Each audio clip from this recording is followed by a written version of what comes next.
yarının dünyasında var olmanın yolu öğretmenlerimizin elinde, geleceğimiz olan çocuklarımızın elinde. Çünkü bir neslin, bir milletin geleceğini görmek istiyorsak 30 yıl, 40 yıl sonrası için simülasyonların en önemli göstergesi, en önemli parametresi o sahip olduğu genç nüfustur ve o sahip olduğu genç nüfusa sunmuş olduğu gelecek adına eğitim, öğretim, gelişim hizmetleridir.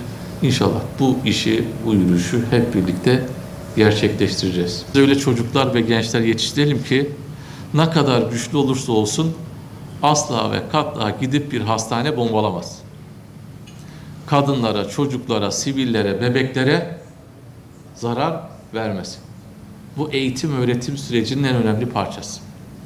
Yani değerler eğitiminin sadece değer adını koyarak, bir pano yaparak veya derste işleyerek değil, almış olduğu bütün eğitimin ve ilmin sayesinde aklını, vicdanını, ruhunu, gönlünü bütünleştirerek, empati kurarak, saygı duyarak, hakkı ve hukuku gözeterek, güçlünün yanında değil, haklının yanında olabilecek ve haksızlıkların karşısında da dimdik durabilecek, hayır diyebilecek bir nesil yetiştirmek de açıkçası bizim en önemli görevimiz olarak, misyonumuz olarak da addediyoruz. İstanbul'da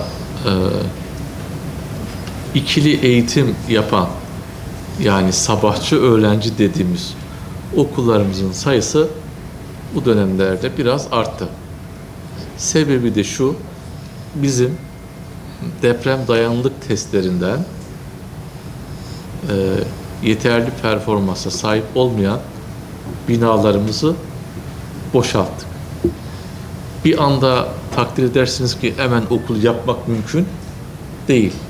Yani bütün mali kaynağa sahip olsanız bile 1,5-2 yıllık bir süreç var. Ama o süreci bekleyip çocuklarımızı o binada tutmamız asla düşünülemez. O yüzden ikili eğitim yapıyoruz. Son biliyorsunuz 6 Şubat depreminden sonra 100'e yakın okul bir gecede boşaltıldı. Deprem riskleri yapılmış. Bu okulların bir kısmının yapımına başlandı. Bir kısmının süreci devam ediyor. İstanbul'da yatırım izleme koordinasyon birimimiz var valiliğimizde. Onun yaptığı okullarımız var. Bir İstanbul'da sismik riskin azaltılması projesi, İSMEP projesi, İPKB tarafından yürütülen okul yapıları var. Bir de çevre ve şehircilik tarafından yapılan okullarımız var. Yaklaşık şu anda 400'e yakın bir şantiye var. Ve bu artarak da inşallah ihalelerimiz, Sayın Valimizin, Sayın Bakanımızın ve hayırseverlerimizin desteğiyle okullarımız yapılıyor. Riskli bulduğumuz hiçbir yapıda, okulda çocuğumuzu bulundurmuyoruz. En yakındaki okula taşıyoruz.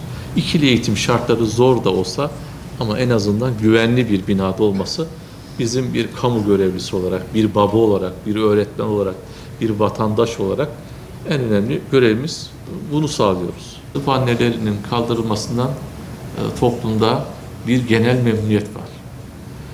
Elbette annelerimizin fedakarlığı çok kıymetli ve değerli.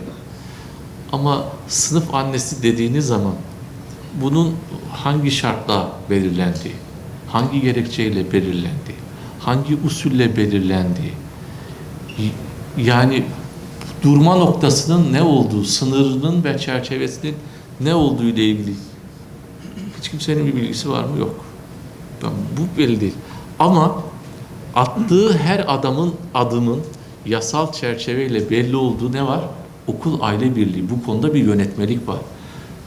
Usulü, erkanı, seçimi, esasları, çalışma biçimi, harcama biçimi, bağış kabul ediş biçimi, her şeyi A'dan Z'ye resmi, denetime tabi, kontrole tabi, şeffaf, harcama sistemi elektronik olarak tefbis dediğimiz sistemle ölçülen bir yapı varken ve veliler adına tamamen velilerden seçimle oluşmuş bir yapı varken bu süreci resmi bir karşılığı bulunan, yasal bir zemini bulunan, sınırları, hakları, usulleri ve esasları belirli olan bir şeyde karşı tutması çok daha anlamlı. O yüzden yasa olarak bütün velilerin muhatabı organizasyon biçimi okul aile birliği. O bizim için çok önemli bir paydaş. Onun üzerinden yürümesi daha fazla. Yani burada bütün sınıf annelerimize de saygı duyuyoruz. Emeklerine sağlık ama bazen iyi niyetle yapılan şeylerin farklı yansımaları olduğu için bu noktada hiçbir hani neden kaldırıldı, niye kaldırıldı bir şeydi.